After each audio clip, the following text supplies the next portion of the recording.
ओम नमः शिवाय। हरतालिका तीज व्रत में हरतालिका तीज व्रत कथा अवश्य सुनना चाहिए। इससे व्रत का पूर्ण फल प्राप्त होता है। तो आइए सुनते हैं हरतालिका तीज व्रत कथा। श्री सूत जी कहते हैं, मंदार की माला से जिन पार्वती जी का केश पास अलंकृत है और मुंडों की माला से जिन शिव जी की जटा अलंकृत है, जो पार्वती जी दिव्य वस्त्र धारण किए हैं और जो शिव जी दिगंबर हैं, ऐसी श्री पार्वती जी तथा श्री शिव जी को प्रणाम करता हूं। रमणीक कैलाश पर्वत के शिखर पर बैठी हुई श्री पार्वती जी कहती हैं, हे महेश्वर, हमें कोई गुप्त व्रत या पूजन बताइए जो सब धर्मों से सरल हो, जिसमें परिश्रम भी कम करना पड़े लेकिन फल अधिक मिले। हे नाथ, यदि आप मुझ पर प्रसन्न हो तो यह विधान बताइए। हे प्रभु, किस तप व्रत या दान आदि से मध्य और अंत रहित आप जैसे महाप्रभु हमको प्राप्त हुए हैं। शिव जी बोले, हे देवी सुनो, मैं तुमको एक व्रत जो मेरा सर्वस्व और छिपाने योग्य है लेकिन तुम्हारे प्रेम के वशीभूत होकर मैं तुम्हें बतलाता हूं। शिव जी ने कहा, भारतवर्ष में जैसे नक्षत्रों में चंद्रमा, ग्रहों में सूर्य, वर्णों में ब्राह्मण, देवताओं में विष्णु भगवान, नदियों में गंगा, पुराणों में महाभारत, वेदों में सामवेद और इंद्रियों में मन श्रेष्ठ है, सब पुराणों और वेदों का सर्वस्व जिस तरह कहा गया है, मैं तुम्हें एक प्राचीन व्रत बतलाता हूं। एकाग्र मन से सुनो। जिस व्रत के प्रभाव से तुमने मेरा आधा आसन प्राप्त किया है वह मैं तुमको बतलाऊंगा, क्योंकि तुम मेरी प्रेयसी हो। भाद्रपद मास में हस्त नक्षत्र से युक्त शुक्ल पक्ष की तृतीया तिथि को उसका अनुष्ठान मात्र करने से स्त्रियां सब पापों से मुक्त हो जाती हैं। हे देवी, तुमने आज से बहुत दिनों पहले हिमालय पर्वत पर इस व्रत को किया था, वह वृतांत मैं तुमसे कहूंगा। पार्वती जी ने पूछा, हे नाथ, मैंने क्यों यह व्रत किया था, यह सब आपके मुख से सुनना चाहती हूं। तब शिव जी कहते हैं, उत्तर की ओर एक बड़ा रमणीक और पर्वतों में श्रेष्ठ हिमवान नामक पर्वत है। उसके आसपास तरह तरह की भूमियां हैं, तरह तरह के वृक्ष उस पर लगे हुए हैं। नाना प्रकार के पक्षी और अनेक प्रकार के पशु उस पर निवास करते हैं। वहां पहुंचकर गंधर्वों के साथ बहुत से देवता, सिद्ध, चारण और पक्षीगण सर्वदा प्रसन्न मन से विचरते हैं। वहां पहुंचकर गंधर्व गाते हैं, अप्सराएं नाचती हैं। उस पर्वतराज के कितने ही शिखर ऐसे हैं कि जिनमें स्फटिक, रत्न और वैदुर्य मणि आदि की खानें भरी हैं। यह पर्वत ऊंचा तो इतना अधिक है कि मित्र के घर की तरह समझकर आकाश का स्पर्श किए रहता है। उसके समस्त शिखर सदैव हिम से आच्छादित रहते हैं और गंगा जल की ध्वनि सदा सुनाई देती रहती है। हे पार्वती, तुमने बाल्यकाल में उसी पर्वत पर तपस्या की थी। 12 वर्षों तक तुम उल्टी टंग कर केवल धुआं पीकर रही। 64 वर्षों तक सूखे पत्ते खाकर रही। माघ मास में तुम जल में बैठी रहती और वैशाख की दोपहरिया में पंचाग्नि तापती थी। श्रावण महीने में जल बरसता तो तुम भूखी प्यासी रहकर मैदान में बैठी रहती थी। तुम्हारे पिता इस तरह के कष्ट सहन को देखकर बड़े दुखी हुए। वे चिंता में पड़ गए कि मैं अपनी कन्या किसको दूं। उसी समय नारद जी वहां आ पहुंचे। मुनि श्रेष्ठ नारद जी उस समय तुम्हें देखने गए थे। नारद जी को देखकर गिरि ने अर्घ्य, पाद्य और आसन आदि देकर उनकी पूजा की और कहा, हे स्वामी, आप किस लिए आए हैं? मेरा अहोभाग्य है, आपका आगमन मेरे लिए अच्छा है।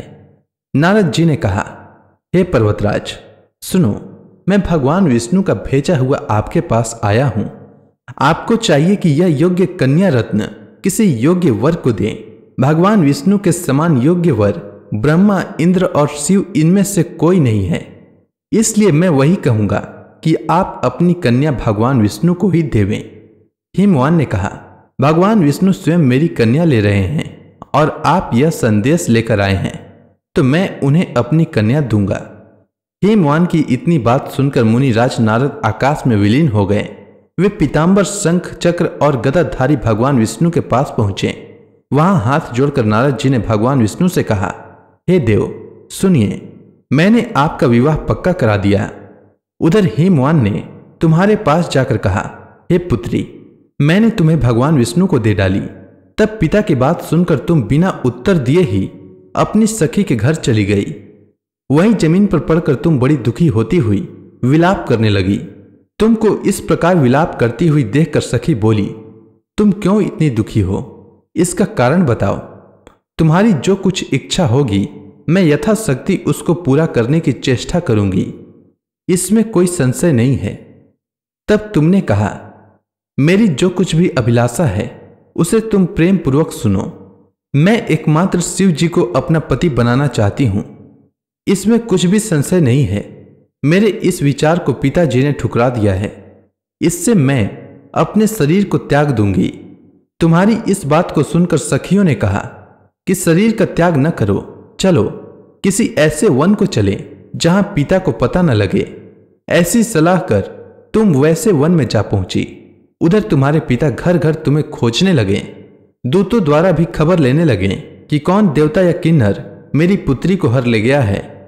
उन्होंने मन ही मन कहा, मैं नारद जी के आगे प्रतिज्ञा कर चुका हूं कि अपनी पुत्री भगवान विष्णु को दूंगा। ऐसा सोचते सोचते हिमवान मूर्छित हो गए। गिरिराज को मूर्छित देखकर सब लोग हाहाकार करते दौड़ पड़े। जब होश हुआ तो सब पूछने लगे कि गिरिराज, आप अपनी मूर्छा का कारण बताइए। हिमवान ने कहा, आप लोग मेरे दुख का कारण सुने। न मालूम कौन मेरी कन्या को हर ले गया है। ऐसा नहीं हुआ तो उसे किसी काले सर्प ने काट लिया या सिंह खा गए होंगे। हाय हाय, मेरी बेटी कहां गई? किसी दुष्ट ने मेरी पुत्री को मार डाला।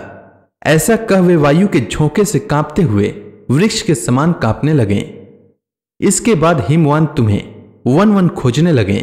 वह वन भी सिंह, भालू, हिंसक जंतुओं से बड़ा भयानक हो रहा था।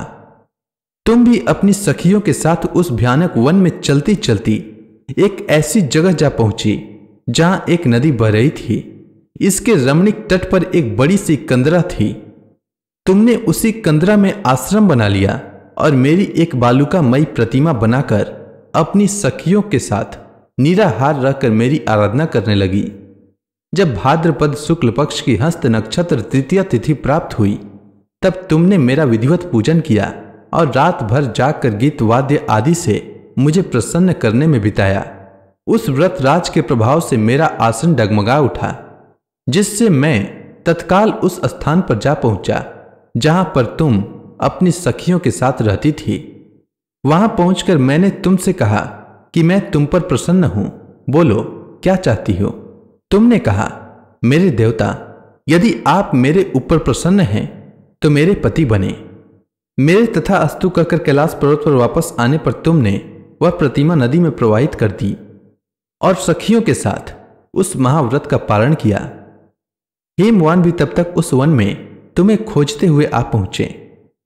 चारों दिशाओं में तुम्हारी खोज करते करते वे व्याकुल हो चुके थे, इसलिए तुम्हारे आश्रम के समीप पहुंचते ही गिर पड़े। थोड़ी देर बाद उन्होंने नदी के तट पर दो कन्याओं को सोते हुए देखा। देखते ही उन्होंने तुम्हें छाती से लगा लिया और विलख कर रोने लगे। फिर पूछा, पुत्री, तुम सिंह, व्याघ्र आदि जंतुओं से भरे इस वन में क्यों आ पहुंची? तुमने उत्तर देते हुए कहा, हे पिताजी, मैंने पहले ही अपने आप को शिव जी के हाथों सौंप दिया था। आपने मेरी बात टाल दी, इससे मैं यहां चली आई।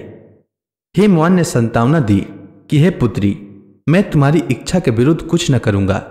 वे तुम्हें अपने साथ घर ले आए और मेरे साथ तुम्हारा विवाह कर दिए। इसी से तुमने मेरा अर्धासन पाया है। तब से आज तक किसी के सामने मुझे यह व्रत प्रकट करने का अवसर नहीं प्राप्त हुआ।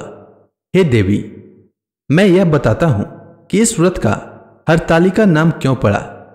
तुमको सखियां हर ले गई थी, इससे हरतालिका नाम पड़ा। पार्वती जी ने कहा, हे प्रभु, आपने नाम तो बताया, अब इसकी विधि भी बताएं। इसका क्या पुण्य है, क्या फल है, यह व्रत कौन करे? तब श्री शिव जी पार्वती जी से कहते हैं, हे देवी, मैंने समस्त स्त्री जाति की भलाई के लिए यह उत्तम व्रत बतलाया है। जो स्त्री अपने सौभाग्य की रक्षा करना चाहती हो वह यत्न पूर्वक इस व्रत को करे।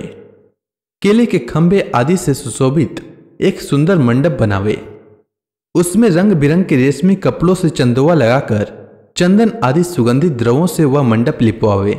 फिर शंख, भेरी, मृदंग आदि बाजे बजाते हुए बहुत से लोग एकत्रित होकर तरह तरह के मंगलाचार करते हुए उस मंडप में पार्वती तथा शिव जी की प्रतिमा स्थापित करे। उस रोज दिन भर उपवास कर बहुत से सुगंधित फूल, सुगंध और मनोहर धूप, नाना प्रकार के नैवेद्य आदि एकत्र कर मेरी पूजा करे और रात भर जागरण करे। ऊपर जो जो वस्तुएं गिनाई गई है उनके अतिरिक्त नारियल, सुपारी, जंबीरी, नींबू, लौंग, अनार और नारंगी आदि जो जो फल प्राप्त हो सके उन्हें इकट्ठा कर लें। उस ऋतु में जो फल तथा फूल मिल सके विशेष रूप से रखें। इसके बाद धूप दीप आदि से पूजन कर प्रार्थना करें। हे शिवे, शिव रूपिणी, हे मंगले, सब अर्थों को देने वाली हे देवी, हे शिव रूपे आपको नमस्कार है। हे शिव रूपे आपको सदा के लिए नमस्कार है। हे ब्रह्म रूपिणी आपको नमस्कार है। हे जगदात्री आपको नमस्कार है। हे सिंह वाहिनी संसार के भय से भयभीत मुझ दिन की रक्षा करें। इस कामना की पूर्ति के लिए मैंने आपकी पूजा की है। हे पार्वती, मुझे राज्य और सौभाग्य दें, मुझ पर प्रसन्न होवें। इन्हीं मंत्रों से पार्वती तथा शिव जी की पूजा करें। तदंतर विधि पूर्वक कथा सुने और ब्राह्मण को वस्त्र, गौ, सुवर्ण आदि देवें। इस तरह एक चित होकर स्त्री पुरुष दोनों एक साथ पूजन करें। फिर वस्त्र आदि जो कुछ हो उसका संकल्प करें।